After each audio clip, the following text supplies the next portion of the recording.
போராளி. போராட்டம் இன்னைக்கு கிடைத்திருக்கிற அனைத்து மக்களுக்கும் சம உரிமை என்பது, அனைத்து மக்களும் உலக முடிகிறது, தனிப்பட்ட முறையில் பேச முடிகிறது, தனி மனிதன் என்று அனைத்து மனிதர்கள் தனி மனித சட்டம் எல்லாம் பேசுகிறோம். இதற்கு காரணம் போராளி என்ற ஏதோ ஒரு முகத்தில் எங்கோ ஒருவர் போராடி கொண்டு போராடி பெற்றதுதான் அனைத்து உரிமைகளும். அனைத்து உரிமைகளுமே அப்படி போராடி பெற்றதுதான் ஒவ்வொரு உரிமையும். அப்படி போராடி என்றால் இப்படி இருப்பார் என்பதற்கு ஒரு எடுத்துக்காட்டு சொல்ல வேண்டும் என்றால் அது ஐயாவை காட்டிக் கொள்வார்.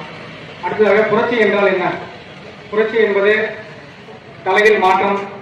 அந்த புரட்சி அனைத்து மண்ணிலும், அதுவும் குறிப்பாக இந்திய மண்ணில் ஏகப்பட்ட புரட்சி தலையில் மாற்றமாக சரித்திரமாக நடந்து கொண்டே இருக்கிறது, நடந்து கொண்டிருக்கிறது, நடக்கும். அந்த புரட்சி ஒன்றுதான் அனைத்தையும் மாற்றும்.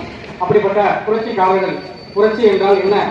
அந்த புரட்சி செய்பவர்கள் எப்படி இருப்பார்கள் என்றால் அதற்கு ஐயாவை உதாரணம் காணலாம். அடுத்ததாக எளிமை.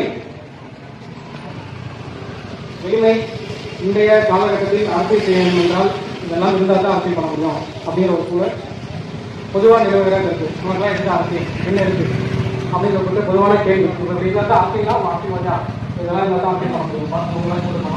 அரசியல் வந்தால் தனியாக போகணும், தனியாக போயாது குடும்பத்துக்கு தனியாக போகணும் அப்படிங்கிற சூழலில் அதுதான் காமனான ஒரு பொதுவான ஒரு கருத்து அனைவரும் மத்தியிலும் இருக்கு. ஆனால் ஒரு மனிதர் 83 ஆண்டு காலமாக தனியாக வாழ்ந்து, தனியாக பொது போக்குவரத்துகளிலே பயணித்து வாழ்ந்து எளிமை என்றால் என்னவென்று உதாரணமாக வாழ்ந்தவர். அரசியல் என்றால் என்னவென்று உதாரணமாக வாழ்ந்தவர். அரசியல் என்பது அனைத்து உயிர்களுக்குமானது. அவர் வாழ்ந்த ஒரு வாழ்க்கை என்பது சமரசம், அனைவருக்குமான வாழ்க்கை. ஒரு முறை கம்யூனிஸ்ட் தோழர் ஒருவர் தன்னுடைய மகள் திருமணத்தை அவர் தலித்தல்லாதவர் தலித்தினுடைய தலைமையில் நடத்த வேண்டும் என்று விரும்பினார். அதற்கு ஐயா நல்லகனு வந்தே ஆகணும் அப்படின்னு சொல்லிட்டு கூப்பிடுறாரு. எனக்கு ஏகப்பட்ட போராட்டத்துக்கு முக்கிய பொறுப்புல ஏகப்பட்ட போராட்டம் எல்லாம் இருக்கு, வேற யாரையே வச்சு பண்ணுங்க, இல்லை நீங்க தான் வந்து ஆகணும் அப்படின்னு சொல்லிவிட்டு அவரையே வந்து ஆகணும்னு சொல்லிட்டு அவரே கூப்பிட்டு கடைசியில் கல்யாணம் திருமணம் நிறைய நல்லகன தமிழ் திருமணம் நடந்து முடிஞ்சிருக்கு.